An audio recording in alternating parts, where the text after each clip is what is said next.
Hello students, आज का जो टॉपिक हमारा रहेगा वो रहेगा क्वार्टर वेव प्लेट का और हाफ प्लेट प्लेट का। अब ये देखिएगा, इनको रिटार्डर्स भी कहा जाता है। तो लेना आप ये कोई नई चीज़ नहीं है, आप ऑलरेडी पिछले 3-4 लेक्चर्स में ना यही चीज़ें सारी की सारी पढ़ रहे हैं। तो आपने डबल रिफ्रैक्टिंग जो है मटेरियल लेना है, क्रिस्टल लेना है। और इसका एग्जांपल आप देख ही चुके हैं, निकोल क्रिस्टल जो आपका कैल्साइट क्रिस्टल है, आपने लेना है।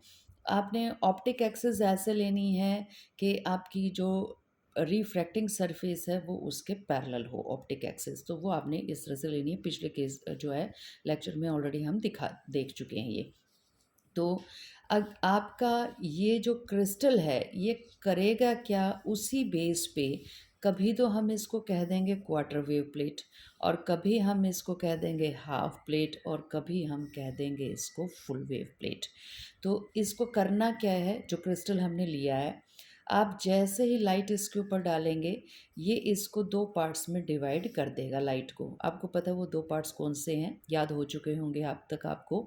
एक तो है आपके पास ऑर्डिनरी और एक है आपकी एक्स्ट्रा ऑर्डिनरी रे। और ये जो दोनों रेज हैं आपकी, ये आपस में जो है इनका प्लेन ऑफ पोलराइजेशन अगर आप देखें, इनके इलेक्ट्रिक फील्ड में अगर आप एंगल का डिफरेंस देखेंगे तो वो देखेंगे कि वो आपस में कैसे हैं, परपेंडिकुलर हैं। ये से डिफरेंट स्पीड से चलेंगी और सेम डायरेक्शन में चलेंगी, ये हमने कंसिडर कर लिया। अब आपको पता है अगर ये डिफरेंट स्पीड से चलेंगी और चलानी क्या है, आपने वेव चलानी है। तो मान लीजिए मैंने तो इकट्ठी एक डाली थी, मैंने डाली थी ये, और ये दो में बट गई, और ये दो में भी क्या कर रही है, एक वेव जो है वो चल रही है तेज़, और एक वेव चल रही है वो धीरे चल रही है।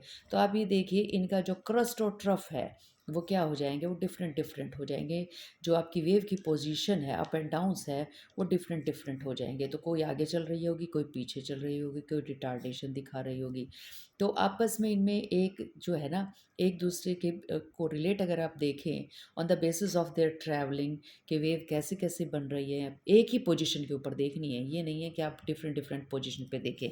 तो मान लीजिए कि ये आपकी ऑर्डिनरी वेव है और ये जो है आपकी एक्स्ट्राऑर्डिनरी वेव है।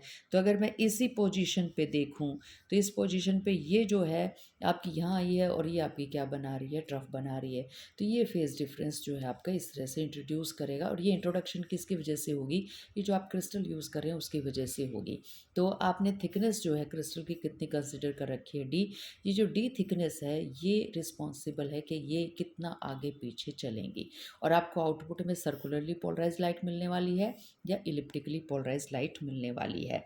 तो इस कंपोनेंट्स की ये जो काम हम कर रहे हैं कि हाफ पोलराइज वेव मिलेगी या क्वार्टरली वेव पोलराइज मिलेगी, तो एक सिर्फ यही काम नहीं है रिटार्डर्स का। आपको जो आउटपुट में लाइट मिलने वाली है उस लाइट को भी आप डिफरेंट कंपोनेंट्स में भी डिवाइड करवा सकते हैं with the help of your retarders. तो अब ये एक बार पूरा प्रोसेस समझ लीजिएगा कि जो है इनडायरेक्टली जो है अब तक हमने क्या किया और अब हम करने क्या जा रहे हैं। हमने क्या किया था, हमने ली थी अनपोलराइज लाइट। स्टार्टिंग में याद कीजिएगा, बेसिक है ये आपका। हमने इसको डलवा दिया था पोलराइज़र के ऊपर। पोलराइज़र ने क्या किया था, एक तरफ की जो इलेक्ट्रिक फील्ड की वाइब्रेशंस थी वो निकाल दी थी। तो ये आपने पहला काम कर लिया था। अब इस लाइट को आप डलवा रहे हैं निकोल क्रिस्टल के ऊपर। निकोल क्रिस्टल के ऊपर डलवाने के बाद आपको आउटपुट में मिल रही है ऑर्डिनरी रे, और आपको आउटपुट में मिल रही है एक्स्ट्रा ऑर्डिनरी रे। ये काम भी आप करवा चुके हैं। अब ये जो आपका निकोल क्रिस्टल है, इस निकोल क्रिस्टल को हम फुल वेव की तरह भी यूज़ कर सकते हैं, हाफ वेव प्लेट की तरह भी यूज़ कर तक सकते हैं। ये जब आप इस तरह से इसको यूज़ करवाएंगे तो यहाँ पे हम ये देखेंगे ओ और ई अलग अलग निकलने की बजाय एक ही पॉइंट पे निकलेंगी। और जब ये एक पॉइंट पे नहीं यहाँ पे आपको दिखाई देंगी, तो कभी तो ये दिखाई देंगी आपको सर्कुलरली पोलराइज्ड, और कभी दिखाई देंगी ये इलिप्टिकली पोलराइज्ड। तो ये जो आपका निकोल क्रिस्टल है ये ही रिटार्डर है। ये रिटार्डर कहिए या इसको क्वार्टर वेव प्लेट कहिए या इसको हाफ वेव प्लेट कहिए, ये इसके थिकनेस के ऊपर और ये काम क्या करेगा उसके ऊपर डिपेंड कर रहा है। तो ओवरऑल आप ये काम पूरा पढ़ रहे हैं यहाँ पर। तब ये देखिएगा, ये जो आपका निकोल क्रिस्टल है या जो आपका डबल रिफ्रैक्टिंग सरफेस है, ये आपका क्वार्टर वेव प्लेट बन जाएगा। क्वार्टर वेव प्लेट का मतलब क्या है, ओ और ई के बीच में ये जो डिफरेंस लेकर आएगा, इन दोनों की बाहर जो वेव निकलेगी उन वेव में डिफरेंस कितने का आएगा, λ/4 का आएगा। तो वो क्वार्टर वेव प्लेट कहा जाता है। तो ये डिसाइड करेगा कि यहाँ पे होगा क्या। तो क्वार्टर वेव प्लेट अगर आपसे कोई पूछे तो अब आपको समझ में आ रही है कि क्या कहना आपने।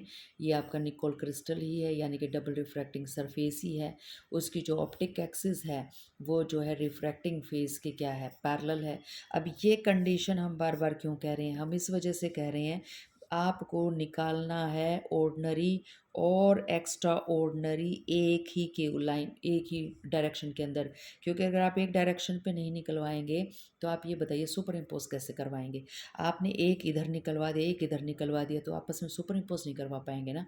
तो सुपर इम्पोज करवाने के लिए क्या करना पड़ेगा, एक डायरेक्शन में निकालने पड़ेंगे। और एक डायरेक्शन में निकालने की कंडीशन यही थी कि जो ऑप्टिक एक्सिस है वो पैरेलल होनी चाहिए रिफ्रैक्टिंग सरफेस के। तो ये वाला काम हमने कर लिया। उसके बाद थिकनेस को एडजस्ट कर दीजिए। थिकनेस को आप इस तरह से एडजस्ट करेंगे, यानी कि जो डी थिकनेस आप ले रहे हैं वो इस तरह से लेंगे कि जो ऑर्डिनरी और एक्स्ट्रा ऑर्डिनरी रे है उनके बीच में जो पाथ डिफरेंस आए वो कितने का आए, λ/4 का आए। और आप जानते हैं जब पाथ डिफरेंस λ/4 का होता है तो फेज डिफरेंस कितने का होता है, 90 डिग्री का। ऑलरेडी ये बात आपको बार बार बताई भी गई है, आप जानते भी हैं। जब लैम्डा का पाथ डिफरेंस होता है तो फेज डिफरेंस कितने का होता है, 2 पाई रेडियन का होता है। तो अगर मैंने इसको λ/4 कर दिया यहाँ पे, तो इसको भी तो 2 पाई/4 करना पड़ेगा ना। और 2 पाई/4 का मतलब क्या है, पाई/2। और पाई/2 का मतलब कितने का है, आपको 90 डिग्री का जो है डिफरेंस देना पड़ेगा। तो ई और ओ आपकी एक दूसरे के ऊपर ओवरलैप कर रही हैं और उनके बीच में डिफरेंस कितने का आ रहा है, 90 डिग्री का।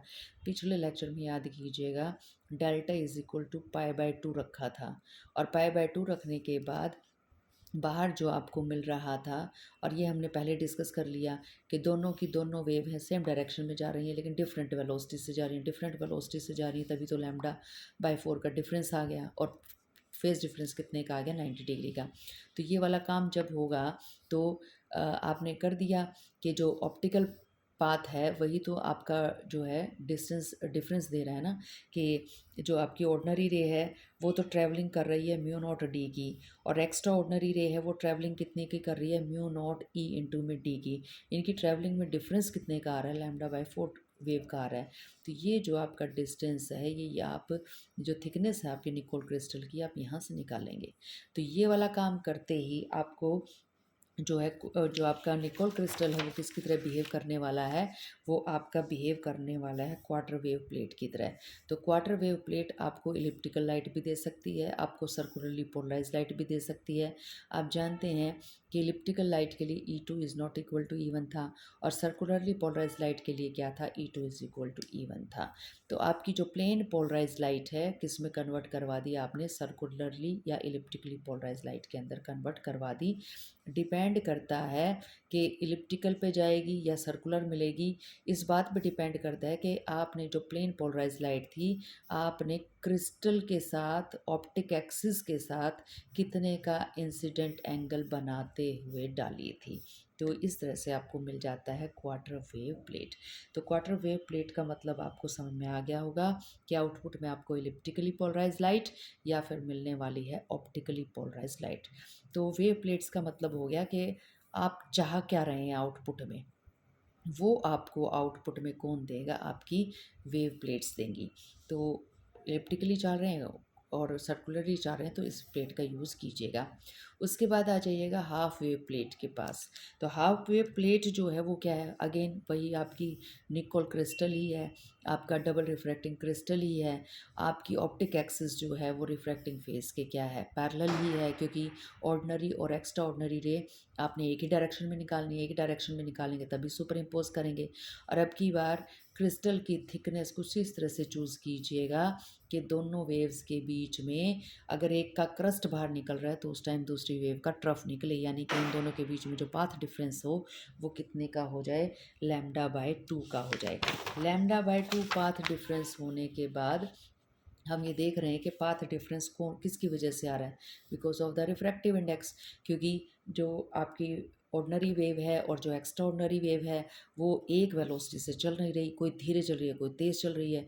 कोई धीरे और तेज़ चलने के चक्कर में उनकी जो क्रस्ट और ट्रफ की जो पोजीशंस हैं वो आपस में चेंज हो जाएंगी। आपस में अगर डिफरेंट आ रही हैं तो उसको हम आप इस तरह से रिप्रेजेंट कर सकते हैं। तो ये जो डिफरेंस आ रहा है वो डिफरेंस कितने का होना चाहिए, अब की बार λ/2 का होना चाहिए। तो ये जो डी है that is the thickness of your nickel crystal. अगर आपने इतनी थिकनेस रख दी निकल क्रिस्टल की तो अब की बार ऑर्डनरी और एक्स्ट्रा ऑर्डनरी वेव के बीच में इतने का पाथ डिफरेंस, λ/2 का पाथ डिफरेंस आपको मिल जाएगा। तो हाफ जो वेव प्लेट है वो क्या कर रही है, जो आपने लाइट डाली थी, आपने जिस जो लाइट डाली थी उसकी इलेक्ट्रिक फील्ड मान लीजिए कि वो एक्स एक्सिस के साथ थीटा का एंगल बना रही है। अब जो आउटपुट में आपको लाइट मिलने वाली है वो एक्स एक्सिस के साथ एंगल बनाएगी 2 थीटा का। इसका मतलब समझ लीजिए कि यहाँ पे हो क्या रहा है, कंसीडर कर लीजिए कि ये आपका क्रिस्टल था और ये क्रिस्टल भी कौन से वाला लिया है आपने, आपने इस तरह का क्रिस्टल लिया है जो पाथ डिफरेंस कितने का डाल रहा है, λ/2 का। तो इसका मतलब आप बात करें हाफ वेव प्लेट की। आपने जो है आपने डाल दी कुछ इस तरह से आपकी प्लेन पोलराइज लाइट। तो प्लेन पोलराइज लाइट के अंदर मैंने ये मान लिया कि इलेक्ट्रिक फील्ड जो है वो जा रही है यूँ। अगर इलेक्ट्रिक फील्ड यूँ जा रही है और ये आपका ये वाला जो सरफेस है ये मैंने कंसिडर कर लिया, इसके ऊपर आप डाल रहे हैं और इस सरफेस के ऊपर ही मैंने ये कंसिडर कर लिया आपकी ऑप्टिक एक्सिस है, क्योंकि केस हमने यही लिया था। और ये जो एंगल है ये एंगल आपका जो है ये ऑप्टिक एक्सिस हो गई आपकी, this is your optic axis, और ये हो गई आपकी इलेक्ट्रिक फील्ड। तो दिस इज़ एंगल थीटा, ये एंगल आपका बढ़ रहा है थीटा का। अब जब बाहर निकलेगी तो ये एंगल थीटा का नहीं रहेगा, ये एंगल आपका जो है डबल का हो जाएगा, 2 थीटा का हो जाएगा। तो अगर हम ये एंगल थीटा का कह रहे हैं यहाँ पे, और ये भी कंसिडर कर लीजिए यहाँ पे भी तो कोई ना कोई सरफेस होगा ना, तो यही तो है ऑप्टिक एक्सिस। तो ऑप्टिक एक्सिस के साथ एंगल अब की बार जो बनेगा वो कितने का बनेगा, 2 थीटा का बनेगा, ये ध्यान रखिएगा। तो ये काम करती है आपकी जो हाफ प्लेट, जो आपकी हाफ वेव प्लेट है। तो इसमें हो क्या रहा है, हाफ वेव प्लेट जो है आपका इन्वर्ट कर रही है राइट हैंडेडनेस को लेफ्ट हैंडेडनेस के अंदर, यानी कि इन्वर्जन ऑफ हैंडेडनेस हो रहा है। तो इलिप्टिकली पोलराइज लाइट और पोलराइज लाइट जो है आपकी, अगर आप यहाँ से देंगे, मान लीजिए यहाँ से दे दी मैंने पोलराइज लाइट, तो यहाँ पे पोलराइज लाइट मिल जाएगी, यहाँ पे इलिप्टिकली पोलराइज देती है आपको इलिप्टिकली पोलराइज मिल जाएगी। लेकिन ये गड़बड़ मिलेगी आपको कि अगर एक लेफ्ट हैंडेड था तो दूसरा आपको क्या मिलेगा, राइट हैंडेड मिलने वाला है। तो ये आपकी जब एक्स्ट्रा ऑर्डनरी रे और ऑर्डनरी रे आपस में क्या करेंगी, ओवरलैप करेंगी और बाहर निकल रही हैं आपके एनाइसोट्रॉपिक क्रिस्टल से, तो वो डिफरेंट स्टेट्स में आपको मिलेंगी बाहर। यानी कि यहाँ पे तो आपने डाल दी, यहाँ पे डालने के बाद जब आपकी ऑर्डनरी रे और एक्स्ट्रा ऑर्डनरी रे एक ही डायरेक्शन में जा रही है तो आपको आउटपुट में जो मिलने वाला है, कभी आपको स्ट्रेट लाइन मिलने वाली है, कभी आपको सर्कुलरली पोलराइज लाइट मिलने वाली है, कभी आपको इलिप्टिकली पोलराइज लाइट मिलने वाली है। वो इस बात पे डिपेंड करता है कि जो ऑर्डनरी रे और एक्स्ट्रा ऑर्डनरी रे है वो कितना आपस में आगे पीछे चल रही हैं, उनकी वेलोसिटी में कितना फ़र्क आ रहा है। तो अगर वो आगे पीछे चल रही हैं, आगे पीछे चल ही नहीं रही, या फिर आधी वेव से आगे पीछे चल रही हैं, तो आपको लीनियरली पोलराइज लाइट मिलने वाली है आउटपुट में। और अगर वो चल रही हैं λ/4 के पाथ डिफरेंस से, तो आपको इलिप्टिकली पोलराइज लाइट मिलने वाली है। और अगर उनके एम्पलीट्यूड सेम है और वो चल रही है λ/4 के पाथ डिफरेंस से, तो अब की बार जो आपको लाइट मिलने वाली है वो कौन से मिलने वाली है, आपको सर्कुलरली पोलराइज लाइट आपको मिलने वाली है। तो अब आपको बात समझ में आ गई होगी कि अगर आपने इस वाली लाइट को, जिसको आप नेचुरल लाइट या अनपोलराइज लाइट कहते हैं, इसमें कन्वर्ट तो अगर आपने करना है यानी कि पोलराइज लाइट के अंदर, तो आप यूज़ करेंगे अपने पोलराइज़र का। ये कर दिया आपने पोलराइज़र का। लेकिन मैंने इस लाइट को कभी कन्वर्ट करवाना है सर्कुलरली पोलराइज़ लाइट के अंदर, कभी कन्वर्ट करवाना है इलिप्टिकली पोलराइज़ लाइट के अंदर, तो मैं यहाँ पे जो यूज़ करने वाली हूँ वो हाफ वेव प्लेट का या फुल वेव प्लेट का करने वाली हूँ। तो आज के लेक्चर में इतना ही, नेक्स्ट लेक्चर में मिलते हैं।